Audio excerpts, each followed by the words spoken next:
मेरा नाम रूपाली है। बचपन से लेकर ही मैं अपने माता पिता के प्यार के लिए तरसती आई थी। मुझे मेरी दादी ने ही पाल पोस कर बड़ा किया था।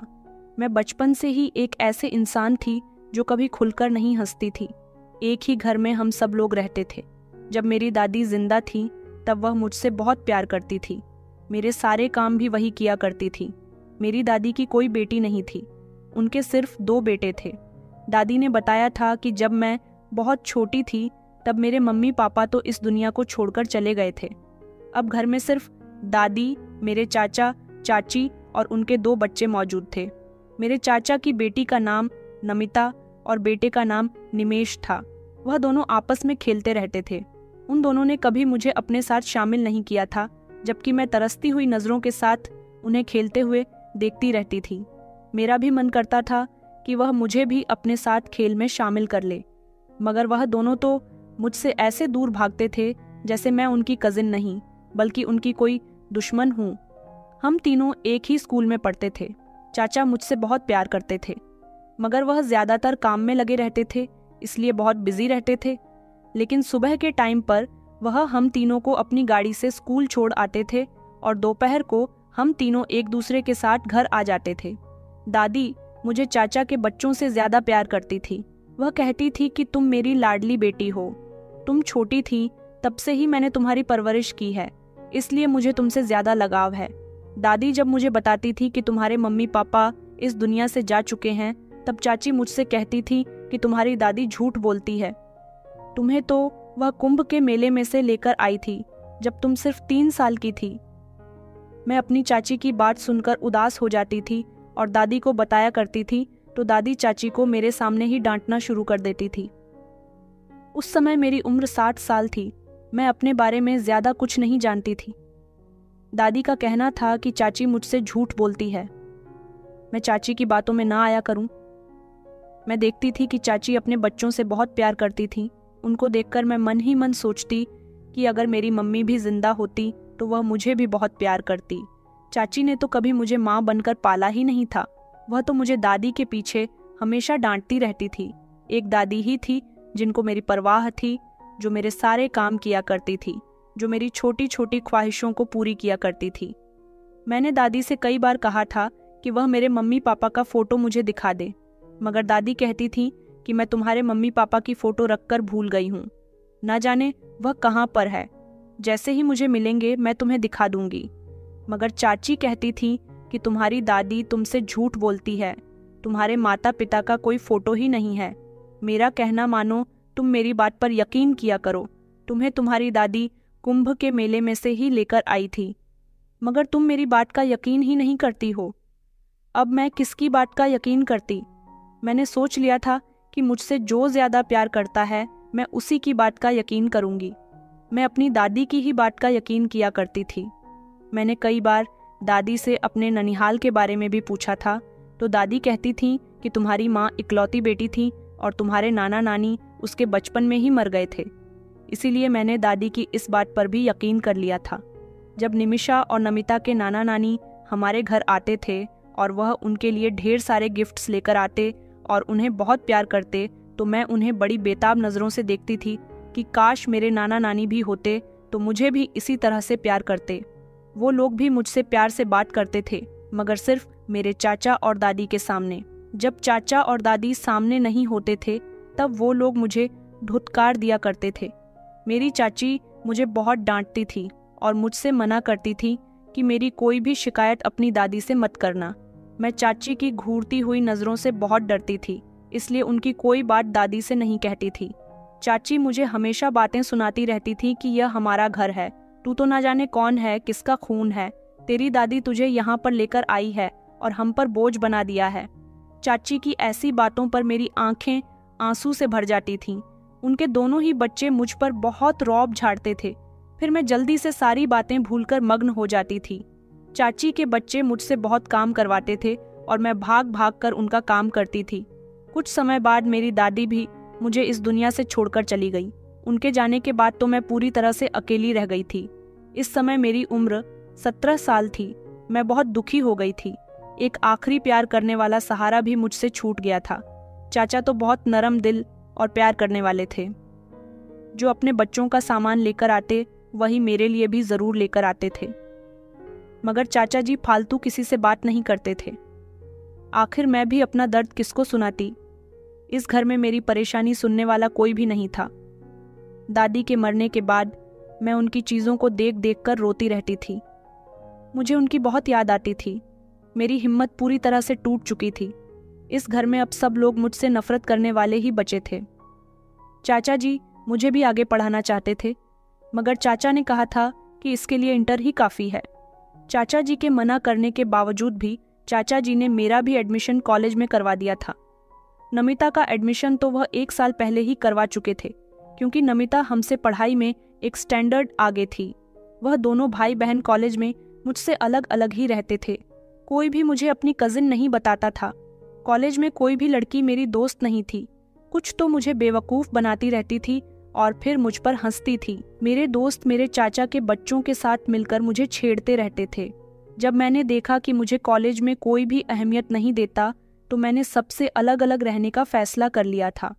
मैं ज़्यादातर अब अपना मन पढ़ने में लगाया करती थी। मुझे अंदाज़ा हो गया था कि चाची और उनके बच्चे मेरे साथ अच्छा बिहेवियर सिर्फ चाचा की मौजूदगी में ही करते हैं। अकेले में वह सब मिलकर मुझ पर जुल्म के पहाड़ तोड़ते हैं। मेरे चाचा का बेटा निमिष भी मेरी खूब इंसल्ट करता रहता था। मैं उसे भाई समझकर प्यार करती थी, मगर वो साफ मुझसे कहता था कि मैं तुम्हारा भाई नहीं हूँ। मेरी पहले ही एक सगी बहन है।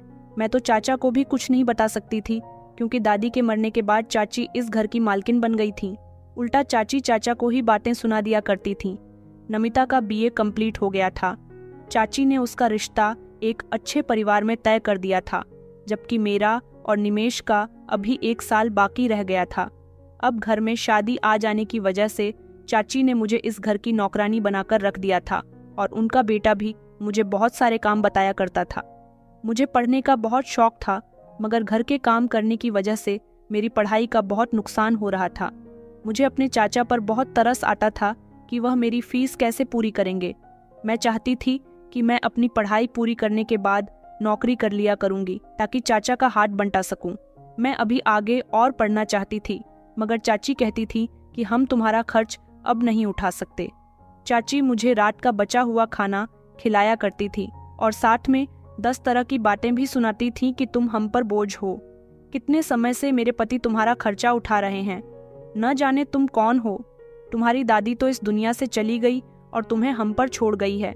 वह तुम्हें यह सोचकर कुंभ के मेले से लेकर आई थी कि वह तुम्हारी सारी जिंदगी परवरिश करेंगी, मगर वह बुढ़िया तो मर गई।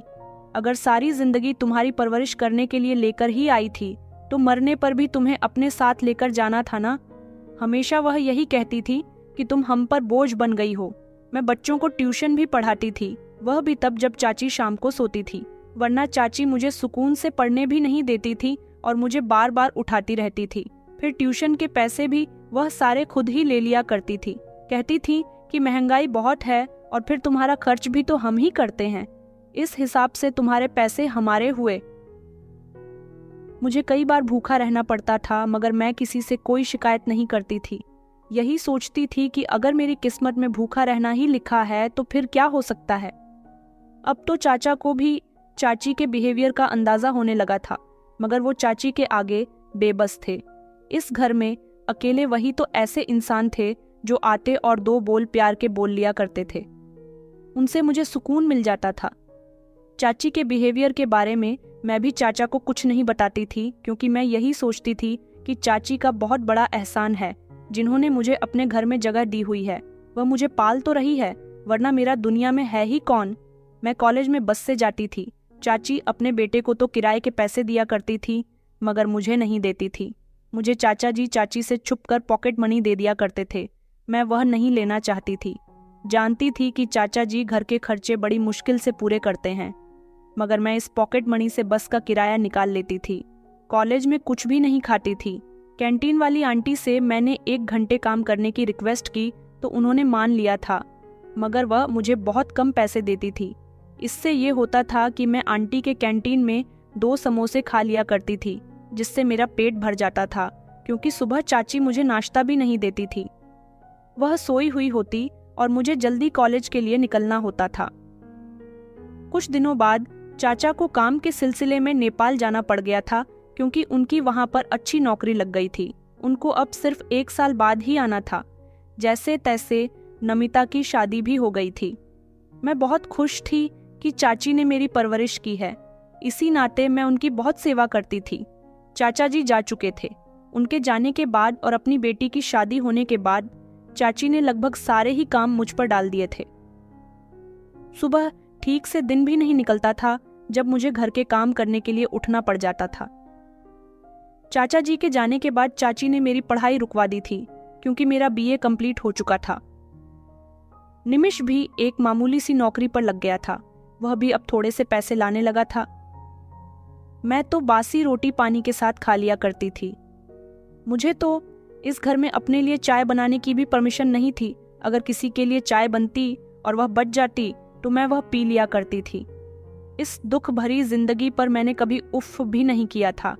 मैं सोचती थी कि ऊपर वाला तो सब कुछ देख ही रहा है। नमिता जब जब अपने पति के साथ घर आती तो मेरे लिए काम और ज्यादा बढ़ जाता था, और इसी तरह समय गुजरता चला गया। नमिता ने एक प्यारे से बेटे को जन्म दिया था। जब से नमिता का बेटा हुआ था, वह और भी जल्दी जल्दी अपने मायके आने लगी थी। नमिता और उसके बेटे का ख्याल भी मुझे ही रखना पड़ता था। उसके बेटे का नैपी चेंज करना, उसके कपड़े वगैरह चेंज करना, यह सब भी मैं ही देखती थी। वह अपने पति के सामने मुझ पर किसी नौकरानी की तरह हुक्म चलाती थी। जब जब नमिता हमारे घर आई थी, मेरे दिन बड़ी मुश्किल से गुजरते थे। मैं थक कर चूर हो जाती थी। चाचा जी नेपाल जाने के बाद अच्छी खासी कमाई करने लगे थे, जिससे चाचा के घर में पैसों के वारे न्यारे होने लगे थे, क्योंकि चाचा जी ने जो काम शुरू किया था वह उन्हें अच्छा खासा प्रॉफिट दे रहा था। चाची अभी भी ट्यूशन के सारे पैसे मुझसे ले लिया करती थी। मैंने धीरे धीरे बच्चे कम करने शुरू कर दिए, क्योंकि मुझे इस काम में कोई फायदा नहीं मिलता था। आखिर में मैंने 1-2 बच्चे रहने दिए थे, ताकि चाची को मुझ पर शक ना हो जाए। चाचा जी अब चाची से फोन कर कर कहते थे कि मैं चाहता हूँ कि अब तुम रूपाली के लिए भी अच्छा सा रिश्ता तलाश करो। अब मैं उसकी शादी करना चाहता हूँ। वह चाचा को यही तसल्ली देती रहती थी कि मैं रूपाली के लिए भी रिश्ता तलाश कर रही हूँ, मगर वह मेरी शादी अभी इतनी जल्दी नहीं करना चाहती थी। मैं हमेशा चाची के साथ शॉपिंग पर जाती रहती थी, क्योंकि चाची के पास अच्छे खासे पैसे रहने लगे थे। वह बड़े बड़े शॉपिंग मॉल से शॉपिंग किया करती थी। चाची मुझे शॉपिंग बैग पकड़ा दिया करती थी और खुद शॉपिंग करती रहती थी। एक दिन जब चाची मुझे अपने साथ शॉपिंग पर ले गई थी, तब मैं भूखी प्यासी और खाली पेट थी। गर्मी का समय था। मैं चाची की शॉपिंग बैग पकड़े पकड़े थक गई थी। मैंने चाची से कहा था कि मैं बहुत थक गई हूँ। चाची, अब मेरे अंदर खड़े रहने की हिम्मत नहीं है। चाची जी कहने लगी कि अच्छा तू यहीं पर बैठ जा, मैं मॉल के अंदर जा रही हूँ। वापस आऊँ तो तू मुझे यहीं पर बैठी हुई मिलना। मैंने चाची जी से कहा था कि जी अच्छा ठीक है, आप चली जाओ, और मैं खुद मॉल के सामने बने एक मैगी पॉइंट पर बैठ गई थी। मेरे ही सामने एक अमीर फैमिली बैठी हुई थी। मुझे बहुत तेज भूख लग रही थी, और मेरे सामने बैठी हुई वह औरत मुझसे बातचीत करने लगी। वह मुझसे पूछने लगी कि तुम्हारा नाम क्या है। मैंने चाची के डर की वजह से उनको अपना नाम नहीं बताया था। फिर वह औरत मुझसे मेरे पेरेंट्स के बारे में पूछने लगी। मैंने बताया कि मेरे पेरेंट्स बचपन में ही मर चुके हैं और मैं अपने चाचा चाची के साथ रहती हूँ। मेरे पेट में भूख से चूहे दौड़ रहे थे। वैसे भी वह खाने पीने की जगह थी। वहाँ पर लोग बैठे हुए मैगी खा रहे थे तो कुछ लोग चाय पी रहे थे। इतने में इस औरत की बेटी और पति खाने पीने की चीजें लेकर आ गए थे। उनकी बेटी ने मुझे बड़े प्यार से हेलो कहा था। मैंने भी उनको पलटकर हेलो कहा था। मैं उठकर जाने लगी, तभी उस औरत ने जबरदस्ती मेरा हाथ पकड़ लिया था और मुझे बैठने के लिए कहा। उनके पति ने एक सैंडविच जबरदस्ती मुझे दिया और कहने लगे कि खा लो बेटा, हम हमेशा एक्स्ट्रा ही लेकर आते हैं। मेरी बेटी को बहुत भूख लगती है। अगर इसे खाना होता है तो हम अपने साथ ले जाते हैं, और अगर खाना नहीं होता तो यहीं छोड़ जाते हैं। इस औरत की बेटी कहने लगी कि दीदी, अगर आप नहीं खाओगी तो मुझे अच्छा नहीं लगेगा, आप भी हमें ज्वाइन करो ना। उनके इतना जोर जबरदस्ती करने पर मैंने कहा कि मैं ये नहीं खा सकती। वह लड़की कहने लगी कि आपको ये खाना ही होगा। मेरी मम्मी यहाँ अकेली बैठी हुई थी, आपने उनको कंपनी दी है। मैंने कहा कि नहीं बेटा, मैं तो इधर खाली कुर्सी देखकर बैठ गई। वो औरत मुझसे कहने लगी कि बेटा, मेरी बेटी की कोई दोस्त नहीं है, क्या तुम उसकी दोस्त बनोगी? हम लोग यहाँ आज ही आए हैं लंदन से। मैंने कहा, अच्छा ठीक है, अगर मेरी चाची ने इजाज़त दी तो मैं आपकी बेटी की दोस्त ज़रूर बनूंगी। उनके अंदर इतना अपनापन देखते हुए मैंने उनके साथ खाना पीना शुरू कर दिया था। मुझे बहुत तेज़ की भूख लग रही थी, साथ ही डर भी लग रहा था कि चाची कहीं मुझे देख ना ले। यह औरत मुझे नोटिस कर रही थी। उसने मुझसे मेरा नंबर मांगा, मगर मैंने उन्हें नंबर देने से इनकार कर दिया। मैंने कहा कि मुझे चाची परमिशन नहीं देती कि मैं किसी को अपना मोबाइल नंबर दूं। इधर मैंने उनकी बेटी के साथ सैंडविच खाते खाते थोड़ी सी बातचीत की और फिर थोड़ी देर के बाद ही मैंने चाची को जैसे ही मॉल से निकलते हुए देखा तो अपने हाथ में खाया हुआ आधा सैंडविच वहीं पर छोड़ दिया था और कहा कि मैं जा रही हूँ, मेरी चाची आ गई है। उस औरत ने मुझे रोक लिया और अपने पर्स से एक कार्ड निकाल कर दिया और कहने लगी कि अपने पास रख लो, इसमें मेरा कॉन्टैक्ट नंबर और एड्रेस है। तुम्हें मुझसे जब भी बात करनी हो मुझसे बात कर लिया करो। मैं उसका यह कार्ड अपने हाथ में नहीं थम रही थी क्योंकि मेरा ध्यान चाची की तरफ था। वह कहने लगी कि रख लो ना बेटा, मुझे अच्छा लगेगा। मैंने जल्दी से उनके हाथ से वो काट लिया और मैं झट से सारे शॉपिंग बैग उठाकर चाची की तरफ चली गई थी। मैं जब चाची के साथ घर आ गई तो मैंने सोचा कि मुझे उस औरत को कॉल करके थैंक यू बोलना चाहिए क्योंकि उन्होंने मुझे काफ़ी कुछ खिला पिला दिया था। उस समय मुझे बहुत तेज़ भूख लग रही थी। मैंने उनके साथ बैठकर जितना भी कुछ खाया था उससे मेरे पेट में सहारा हो गया था। मैंने उनका विजिटिंग कार्ड निकाला और उसमें से नंबर डायल करके जब कॉल लगाई तो वह औरत मेरे कॉल करने से बहुत खुश हुई थी। मैंने उनको थैंक यू बोला। उनकी और मेरी काफ़ी देर तक बातचीत होती रही थी क्योंकि मैं अपने कमरे के अंदर थी और चाची अपने कमरे में आराम कर रही थी। उन्होंने मुझसे मेरे बारे में जो जो पूछा मैंने उन्हें सब कुछ बता दिया। उनसे बातें करके मुझे बहुत अच्छा लगा था क्योंकि पहली बार किसी से मेरी इतनी खुली बातचीत हुई थी। इस औरत की बेटी मुझे बार बार दीदी कह रही थी। मेरी उससे भी कॉल पर बात हुई थी। अगले दिन जब चाची जी मुझे ज्वेलरी शॉप पर लेकर गई तो मैंने देखा कि ज्वेलरी शॉप से वही औरत निकल रही थी। वह मुझे देखकर पहचान गई और वह ज्वेलरी शॉप की सीढ़ियों पर ही रुक गई थी, जबकि चाची जी तेजी से चलती हुई ज्वेलरी शॉप के अंदर चली गई थी। मैंने चाची से आवाज़ देकर कह दिया था कि आप आराम से ज्वेलरी खरीद लो, मैं यहीं पर ही खड़ी हूँ। चाची अंदर चली गई थी और मैं साइड में इस औरत की गाड़ी के पास चली गई। वह मुझे देखकर खुश हुई थी और कहने लगी कि अच्छा हुआ मेरी आज तुमसे फिर से मुलाकात हो गई। मेरी बेटी आज तुम्हें बहुत याद कर रही थी। मेरी बेटी ने मुझसे कहा था कि मैं तुम्हें फ़ोन करके कहीं मिलने के लिए बुलाऊं। मैंने कहा, लेकिन मैं घर से ज़्यादा बाहर नहीं जाती, मुझे चाची ही घर से बाहर लेकर आती है तो मैं आ जाती हूँ। मेरा इतना कहना था कि उन्होंने मुझे झट से गले लगा लिया। उनके गले लगकर मुझे ऐसा महसूस हुआ था जैसे मैं उनसे ना जाने कब से बिछड़ी हुई हूँ, जबकि उनके पति पहले ही गाड़ी के अंदर बैठे हुए थे। वह भी हम दोनों को देखकर खुश हो रहे थे। उन्होंने अपने पति को इशारा किया। उन्होंने गाड़ी से एक बैग निकालकर अपनी पत्नी को दिया और उन्होंने वह बैग मेरे हाथ में दे दिया। कहने लगी कि इसमें कुछ खाने पीने का सामान है। मैं जानती हूँ कि तुम्हारी चाची तुम्हें कुछ खाने को नहीं देती होंगी और तुम आज भी भूखी हो। मैंने हैरत से उनकी तरफ देखा कि इस औरत को मेरा इतना ख्याल क्यों है। वह भी मुझे बड़े प्यार से देख रही थी। उनकी आंखों में आंसू थे। वह बड़ी तड़प कर बोली कि क्या मैं तुम्हें हर रोज़ मिल सकती हूँ? मैंने कहा, लेकिन आंटी आप मुझसे कैसे मिल सकती हो? मैंने आपसे कहा ना कि मैं ज़्यादा घर से बाहर नहीं निकलती। वह कहने लगी कि अच्छा ठीक है, लेकिन तुम मुझसे रोज़ फ़ोन पर बात कर लिया करो। मैंने कहा कि अच्छा ठीक है, मैं आपको फ्री टाइम में कॉल कर लिया करूँगी। मैंने रोते हुए उनसे कहा कि आप मेरे साथ इतनी हमदर्दी क्यों कर रही हो?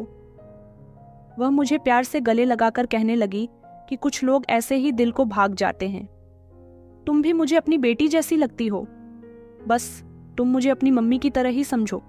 मेरी नज़र बार बार ज्वेलरी शॉप के दरवाजे की तरफ जा रही थी कि कहीं चाची मुझे इनसे बातें करते हुए ना देख ले, वरना बहुत बड़ी प्रॉब्लम हो जाएगी। मैंने उनसे कहा था कि अब आप लोगों को भी चलना चाहिए क्योंकि चाची अब आती ही होंगी। अगर उन्होंने मुझे आपके साथ देख लिया तो वह मुझे बहुत डांटेंगे। वह कहने लगी कि अच्छा बेटा, तुम अपना ख्याल रखना, हम लोग चलते हैं, हम तुम्हें किसी मुसीबत में नहीं डाल सकते। मुझे यह औरत बहुत प्यारी लगी थी। मैं चाची के साथ घर आ गई थी। 2-3 दिन बाद जब चाचा जी की कॉल आई तो चाचा जी ने चाची से जिद की थी कि वह किसी भी तरह मेरे लिए रिश्ता देख ले, क्योंकि मेरी शादी की उम्र हो रही है। चाची ने कहा था कि ठीक है, मैं इसके लिए कोई अच्छा सा रिश्ता देखकर आपको बता दूंगी, और फिर जल्दी ही चाची ने मेरे लिए रिश्ता भी तलाश कर लिया था। चाची ने चाचा से कहा था कि लड़के वाले बहुत अच्छे लोग हैं, लड़का भी बहुत अच्छा है। चाची ने लड़के वालों से और लड़के से चाचा जी से वीडियो कॉल पर बात करवा दी थी। चाचा को भी लड़का बहुत पसंद आया था। ये लोग सिर्फ मिडिल क्लास लोग थे, मगर चाची ने उनसे यही कहा था कि लड़के वाले अमीर लोग हैं। जैसा रिश्ता उन्होंने नमिता के लिए देखा था, उसी तरह का रिश्ता उन्होंने रूपाली के लिए भी देखा है। मेरी इस औरत से हर रोज फोन पर बात होती थी। मुझे इनके साथ दिल्ली लगाव होने लगा था। चाचा जी ने मुझसे फोन पर बात की थी और कहा था कि तुम्हारी चाची ने जहां तुम्हारा रिश्ता तय किया है, वहां तुम्हें शादी करने पर कोई ऐतराज तो नहीं है। मैंने चाचा जी से कहा था कि नहीं चाचा जी, मुझे कोई ऐतराज नहीं है। मेरी इस बात पर चाचा जी बहुत खुश हुए थे। अब मेरी शादी की तैयारी होनी शुरू हो गई थी। मैंने आंटी को भी बता दिया था कि मेरी शादी होने जा रही है, और जिस डेट को मेरी शादी थी, उन्होंने कहा था कि उस डेट को मैं अपने पति के साथ लंदन वापस जाना है। वहां उन्हें कुछ जरूरी काम है। उनकी फ्लाइट के टिकट भी बुक हो चुके हैं। वह मेरी शादी के 2-3 दिन बाद ही इंडिया आने वाली थी। उन्होंने कहा था कि भगवान तुम्हें तुम्हारी ससुराल में सुखी रखे। जब तुम्हारी शादी हो जाएगी तब मैं तुमसे मिलने के लिए जरूर आया करूंगी, क्योंकि मैं तुम्हारी चाची के घर तो नहीं आ सकती। तुम्हें अपनी चाची से बहुत डर है, लेकिन भगवान तुम्हें ऐसी ससुराल दे जहां पर तुम्हें किसी का कोई डर ना हो। मैंने उनसे कहा था कि जरूर शादी के बाद मैं आपसे मुलाकात करूंगी और इसी तरह आपके कांटेक्ट में रहूंगी, और फिर मेरी शादी का दिन भी आ गया था। मेरी शादी हुई तो मैं विदा होकर अपने ससुराल चली आई थी। चाचा जी अभी नेपाल से नहीं आए थे, क्योंकि वह काम में बिजी थे। उन्हें तो आने में अभी काफी टाइम लगा था। मेरी ससुराल में मेरे पति के अलावा उनकी माँ और उनकी 2 बहनें भी थीं। मेरी ननद मेरे कमरे में आई और मेरे पास आकर बैठ गई। वह मुझसे कहने लगी कि भाभी, मुझे आपसे एक जरूरी बात करनी है। उसी समय कमरे के दरवाजे पर मेरी सास आकर खड़ी हो गई थी। उसने मेरी सास से कहा कि भाभी अभी बहुत थकी हुई है, वह आपसे कोई बात नहीं करना चाहती। लेकिन मेरी सास जबरदस्ती अपनी बेटी को कमरे से निकालने लगी। तभी मेरी ननद अपनी माँ को बताया कि भाभी की तबीयत ठीक नहीं है, उन्हें आराम की सख्त जरूरत है। इस समय आप उनसे कोई बात न करें तो ही बेहतर होगा। मेरी ननद मेरी तरफ देखकर कहने लगी कि भाभी, आपकी तबीयत खराब हो रही है ना। वह मेरी तरफ ही देख रही थी। वह बार बार मुझे इशारा कर रही थी कि मैं हाँ कर दूं। मेरी कुछ समझ नहीं आया तो मैंने अपनी सास की तरफ देखते हुए कह दिया कि जी, मेरी तबीयत ठीक नहीं है। तो उन्होंने कहा कि अच्छा ठीक है, तुम आराम करो, मैं तुमसे सुबह मुलाकात करती हूँ। यह कहते हुए वह कमरे से बाहर चली गई थी, जबकि मेरी ननद ने जल्दी से एक कागज का टुकड़ा चुपके से मेरे हाथ में थमा दिया और वह कमरे से बाहर चली गई। आखिर उसने मुझे क्या दिया था, ये मेरी समझ नहीं आया था। मैं अभी कमरे में अकेली ही बैठी हुई थी। जब मैं बाथरूम में कपड़े चेंज करने के लिए गई तो साथ ही मैंने वह कागज का टुकड़ा भी खोलकर देखा। यह कोई लेटर था। मैंने जैसे ही यह लेटर खोला तो मेरे पैरों तले से जमीन निकल गई थी, क्योंकि इस लेटर में लिखा हुआ था कि भाभी, यह लेटर आपके लिए है, पढ़ना बहुत जरूरी है। मेरे भैया, जो अब आपके पति हो चुके हैं, उनकी पहले भी 2 शादियां हो चुकी हैं और दोनों ही बार उनकी पत्नी उन्हें छोड़कर जा चुकी है। दरअसल ऐसा इसलिए है क्योंकि औरत हम तीनों भाई बहन की सौतेली माँ हैं। हमारे पापा ने इसे 5 साल पहले दूसरी शादी कर ली थी और इससे शादी करने के 1 साल बाद ही हमारे पापा इस दुनिया को छोड़कर चले गए। तभी से यह औरत मेरे भाई की खुशियों की दुश्मन बनी हुई है। यह औरत चाहती है कि मेरे भाई का परिवार आगे न बढ़ सके, क्योंकि हम तीनों भाई बहन से अपनी दुश्मनी निकालना चाहती हैं।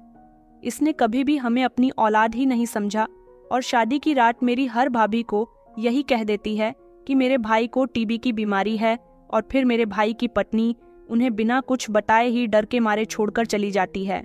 और हम अपने भाई की शादी हर बार इसीलिए करवाते हैं ताकि हमारे भाई का घर बच सके।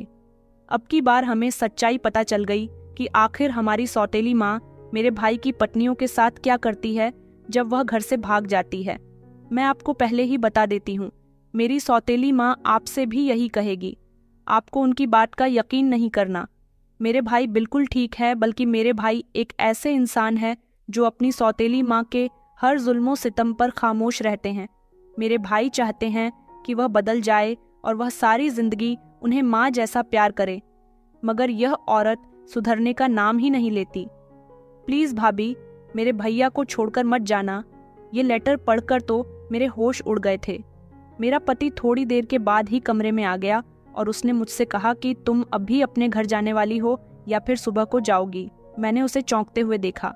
वह कहने लगा, दरअसल मेरी 2 शादियां हो चुकी हैं और मेरी दोनों ही पत्नियां मुझे रात के समय ही छोड़कर चली गईं। मैं जानता हूं कि तुम भी मुझे छोड़कर चली जाओगी। तुम मुझे अभी बता दो, मैं कमरे का दरवाज़ा अंदर से बंद कर लूँगा। अगर तुम अभी जाना चाहती हो तो मुझे लगता है कि काफ़ी रात हो चुकी है। तुम्हें सुबह ही अपने घर जाना चाहिए। मैं अपने पति के करीब गई और मैंने उसका हाथ पकड़ लिया। मैंने कहा कि मैं ऐसा नहीं करूँगी। मैं तो आपको सारी जिंदगी छोड़कर नहीं जाऊँगी। मेरी बात सुनकर उसने बड़ी हैरानी से मुझे देखा था और वह कहने लगा, क्या तुम सच कह रही हो? मैंने कहा कि जी, मैं सच कह रही हूँ। मैं सारी जिंदगी आपका साथ नहीं छोड़ने वाली हूँ। आखिर शादी के 7 फेरे हम दोनों ने साथ लिए हैं। मेरी बात सुनकर वह खुश हुआ और कहने लगा कि तुम बहुत अच्छी हो और मासूम हो। मेरे अंदर कोई कमी नहीं है। मैं तो औरतों की बहुत इज्जत करता हूँ, मगर फिर न जाने क्यों मेरी पत्नी मुझे छोड़कर चली गई। मुझे तो अभी भी यही डर था कि तुम भी मुझे छोड़कर चली जाओगी। मैंने उसे भरोसा दिलाया कि मैं छोड़कर नहीं जाऊंगी। उसके बाद हम दोनों की खुशहाल जिंदगी की शुरुआत हुई थी। अगले दिन मेरी नंदें बहुत खुश थीं और उन्होंने कहा था कि भाभी, आपका बहुत बहुत शुक्रिया, आपने हमारी बात मान ली। मेरी सौतेली सास मेरे कमरे में आई थी और उन्होंने मुझसे वही बात कही थी जो वह मेरे पति की पिछली 2 पत्नियों से कह चुकी थी। मैंने अपनी सास की बात को इग्नोर किया और कहने लगी कि कोई बात नहीं, अगर मेरे पति को परेशानी है तो मैं ऐसे हाल में भी उनके साथ गुजारा करने के लिए तैयार हूँ। ये बात सुनकर मेरी सास की आंखें फटी की फटी रह गई थी। ऐसा इसलिए कर रही थी क्योंकि वह एक अच्छी औरत नहीं थी। वह किसी को खुश होता हुआ नहीं देख सकती थी। अगले दिन मेरी सास के कुछ मेहमान उनके घर नाश्ते पर आने वाले थे। मेरी सास ने मुझसे कहा था कि नाश्ता अच्छा बनाना जो मेहमानों को पसंद आ जाए। मैंने अच्छा सा नाश्ता तैयार कर लिया था और मैं जैसे ही मेहमानों के सामने नाश्ता लेकर गई तो यह देखकर मेरी खुशी के ठिकाने नहीं थे कि जो मेहमान हमारे घर आए थे वह मेहमान कोई और नहीं बल्कि वही औरत थी जिसने मुझे अपनी बेटी बना लिया था। उनके पति और उनकी बेटी भी उनके साथ ही थीं। वह लोग मुझे देखकर खुश हो गए। मैंने खुशी से उन्हें गले लगा लिया था। उन्होंने कहा कि बेटा, तुम यहाँ, मैं तुम्हें अभी कॉल करके पूछने ही वाली थी कि तुम्हारा ससुराल कौन सा है। हम यहाँ से जाने के बाद तुम्हारे ससुराल ही जाने वाले थे। मैंने कहा कि आंटी, यही तो मेरा ससुराल है, मेरी शादी इसे घर में हुई है। तो वो कहने लगी कि अच्छा, ये तो बहुत अच्छी बात है। तुम्हारी सास मेरी दोस्त है, हम दोनों कॉलेज में साथ ही पढ़ा करते थे। ये देखकर तो मेरी सास भी दंग रह गई कि आंटी मुझसे इतने प्यार से बात कर रही थी। आंटी ने मेरी सास से कहा, क्या तुम इसे जानती हो? तो वो कहने लगी कि हाँ, मैं इसे जानती हूँ, यह बिल्कुल मेरी बेटी की ही तरह है। मेरी दोनों ननद भी फटी फटी आंखों से यह सब नज़ारा देख रही थी। मैं उन लोगों के लिए नाश्ता रख रही थी जब उन्होंने कहा कि तुम मेरी बेटी का बहुत ख्याल रखना। ना जाने क्यों मुझे इस लड़की से एक अजीब सी अटैचमेंट है। हम दोनों पति पत्नी को लगता है कि इसका और हमारा कोई पुराना नाता है। मेरी सास ने आंटी से कहा था कि तुम्हारी इस बेटी के बारे में तो आज तक पता ही नहीं चला, जो कुंभ के मेले में खो गई थी। आंटी कहने लगी कि हाँ, मेरी बेटी मुझे कभी वापस मिली ही नहीं, अब तो वो जवान हो गई होगी। मेरी बेटी आज अगर होती तो मैं भी उसका अपने हाथों से कन्यादान कर रही होती। मेरी सास कहने लगी कि तुमने कभी अपनी बेटी को तलाश करने की कोशिश नहीं की? तो उन्होंने कहा कि पहले तो बहुत कोशिश की थी, मगर अब कोशिश करनी छोड़ दी है। पता नहीं मेरी बेटी जिंदा भी होगी या नहीं। मेरी सास ने कहा कि अब तो तुम्हारी बेटी भी तुम्हें नहीं पहचानेगी और ना ही तुम अपनी बेटी को पहचान सकोगी, क्योंकि जिस समय तुम्हारी बेटी कुंभ के मेले से गायब हुई थी उस समय शायद वह 3 साल की थी और फिर अब तो वह जवान हो गई होगी। दुनिया में ऐसे ढेर सारी लड़कियां हैं जो लापता हो जाती हैं। उनमें से तुम्हारी बेटी कौन सी होगी, यह जानना तुम्हारे लिए बहुत मुश्किल होगा। उन्होंने कहा, वैसे तो मेरे लिए यह काम इतना मुश्किल नहीं है क्योंकि मेरी कमर पर एक ब्लैक स्पॉट है।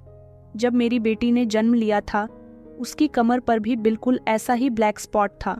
मुझे यकीन है कि वह ब्लैक स्पॉट आज भी उसकी कमर पर ज़रूर होगा क्योंकि वह उसके जन्म से ही था और ऐसे निशान कभी ख़त्म नहीं होते।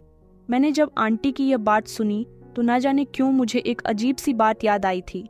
मैंने आंटी को अपनी कमर से साड़ी का पल्लू हटाकर जब अपनी कमर दिखाई और कहा कि क्या आपकी बेटी की कमर पर भी ऐसा ही ब्लैक स्पॉट था, तो यह देखकर उनकी आंखों में चमक आ गई थी। वह कहने लगी कि हाँ हाँ बेटा, देखो मेरी कमर पर भी बिल्कुल ऐसा ही ब्लैक स्पॉट है, इसका मतलब तुम ही मेरी बेटी हो। उन्होंने रोते हुए मुझे गले से लगा लिया था और कहने लगी कि तुम ही मेरी बेटी हो। यही वजह है कि मुझे तुमसे पहली नज़र में देखते ही एक अजीब सी अटैचमेंट हो गई थी। मैंने कहा कि आप बिल्कुल ठीक कह रही हो क्योंकि मुझे याद आ गया था। बचपन में जब मैं अपनी दादी से कहती थी कि मेरे माता पिता कहाँ गए, तो मेरी दादी कहती थी कि वह इस दुनिया को छोड़कर चले गए, जबकि चाची कहती थी कि नहीं, तुम्हारी दादी झूठ बोलती है, ये तो मैं कुंभ के मेले से लेकर आई थी और आंटी की बेटी भी कुंभ के मेले से ही गायब हो गई थी। तो इसका साफ साफ मतलब यही था कि मैं इन लोगों की बेटी थी। मेरे पापा भी उठकर मेरे करीब आ गए और दोनों पति पत्नी ने मुझे गले से लगा लिया। हम लोग फूट फूट कर रोने लगे थे। मेरी सास और सभी ससुराल वाले यह सब कुछ अपनी आंखों से देख रहे थे कि आज किस्मत ने एक बेटी को अपने खोए हुए माता पिता से किस तरह से मिलवा दिया है। उन्होंने मुझसे कहा कि देखो बेटा, यह तुम्हारी छोटी बहन है, हमने तुम्हें बहुत जगह तलाश किया।